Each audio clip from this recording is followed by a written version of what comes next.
Okay, so for some reason my videos are not being completed in Zoom, so I'm just going to go ahead and work the examples and post each of them individually.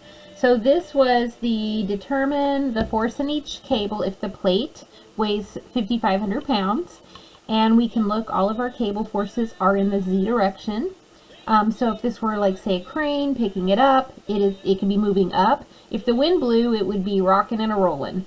So even though we are in equilibrium in terms of it not falling to the ground, it's not like stable in terms of we would have everything fixed so that there was no motion of the whole system. Okay, so the first thing we always do is draw a free body diagram, which I'm just going to sketch really quick, and I'm not the greatest sketcher, so I just kind of try to follow the lines that are here. And we have our X, Y, and Z. And now I'm going to go back and kind of try to move this over. So my plate coming out. Follow this. And there's my plate. So I know that the center of gravity didn't say it was anything but symmetric, so it should be right there in the middle at 5,500 pounds. And I have a cable, TA, I have a cable, TC, and I have a cable. So if we look at this, we have 6 feet, 6 feet, 6 feet, and then we have this cable pulling up here, TB, and it's 3 feet, and then 3 feet. And you would have 3 and 3. So it's nice to go ahead and label all of your dimensions. If we are in 3D, then we have the possibility of 6 equations, and I'm just going to go ahead and write all of them out, because maybe if you don't know where to get started, you can say, oh, I do know where to get started. So MY, positive, MZ, whoops, is going up, positive. So I'm going to go ahead and just start with all of my equations that I have, and I'm going to quickly look. Can I sum forces in the X direction? Nope, there's nothing in the X direction. Y, nope, nothing in the Y direction. So those two are not going to be very helpful to me. The other thing I can look about is if I'm looking at twisting around the Z-axis, rotation this way. If the plate were connected here and I wanted to push it and see if it would spin around like one of those clicker things you might got in a party bag when you were little, there's nothing about the Z-axis. So I only need 3 equations, which is perfect because I have 3 unknowns. So let's start with summing forces in the Z direction. And again, I'm going to tell you my rule, where I'm going to apply the rule, and what I'm calling positive. And with 3D, you need to assume everything positive direction. Okay? So I have TA plus TC plus TB minus 5,500 pounds equals 0.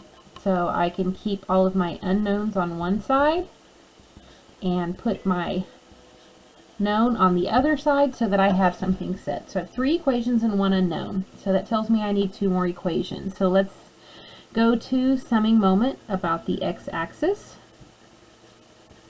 And I'm going to show by right hand rule. My thumb goes in the direction of positive and I wrap around. Okay, so if this is the x-axis coming out, wrap around this way, positive rotation. So if I'm connected here along my x-axis, okay, TA is on the x-axis, it is not going to cause rotation. But if I have this plate, okay, and I'm holding it on the x-axis and I pull up at TC, rotation. And not only that, it's a positive rotation about the x-axis. So I'm going to have TC, and its perpendicular distance back is 6 feet. Okay? If I look at TB, again, if I'm connected on the x-axis and I pull up at B, I can rotate right around, boink, right around the x-axis positively, plus TB, and it is 6, 7, 8, 9 feet. Okay? If I'm still connected at X, so I'm connected right here at X, and I can push down, I can see it's going to rotate around the x-axis. I need to find a smaller thing here. Around the x-axis, and this time I have to put my thumb in the negative direction to show that rotation. So it's a negative moment minus, I'm going to try to see if I can get it to focus again. Okay, minus 5,500 pounds times, and it is 6 feet back, equals 0. So we have 6 TC plus 9 TB equals 5,500 pounds times 6 feet. So I now have one equation, two equations, but I still have three unknowns. So now let's sum moments about the y-axis. The y is coming out of the page that way. So again, right hand rule, thumb in the direction of positive, rotation comes out of the page towards me is positive, so that's what I've shown. And if I'm rotating about this back axis, it kind of covers up those two tensile forces. They're on y. They would cause translation, but not rotation. If I look at B, if I were to push up on that plate, it would cause rotation back into the page, which is negative by my sign convention. So I have negative TB, and it is 6 feet out from that axis, plus 5,500 pounds times 3 feet equals 0. So 6 TB equals 3 times 5,500 pounds. And so now if I get my calculator out, then I can start down here with equation 3. 3 enter 5,500 times divided by 6, and I get that TB is 2,750 pounds, which is awesome. It's in tension, so it should be positive. And I can sub that back in here.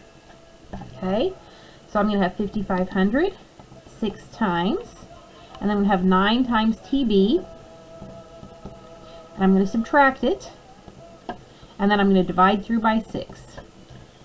And I get that TC is 1,375 pounds. And now I can take both of those and substitute back here. So I have 5,500. Okay, I'm going to take TC over, minus 1,375. I'm going to take TB over, minus 2,750, and that TA is 1,375 pounds. Okay, if I wanted to check to make sure this was true, I could set up in some moments about this axis over here. Okay, so I could say, let's just sum moments about, we're going to call that x prime. We still have same right hand rule, so we're going to sum about this. Okay, so that means all of my tensions are going to be negative, because if I'm going backwards it's negative. This 5,500s is positive, so I'm going to have 5,500 times 6 minus TB times 3 minus TC times 6 minus TA times 12, and that should all equal 0.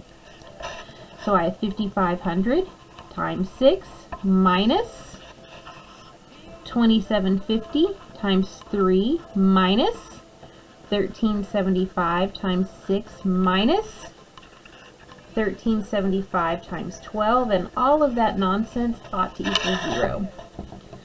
So we have 5,500, 6 times 2,750, 3 times 1,375, 6 times 1,375, 12 times, plus, plus, plus, and in fact I get 0 equals 0. Check. So we are in static equilibrium.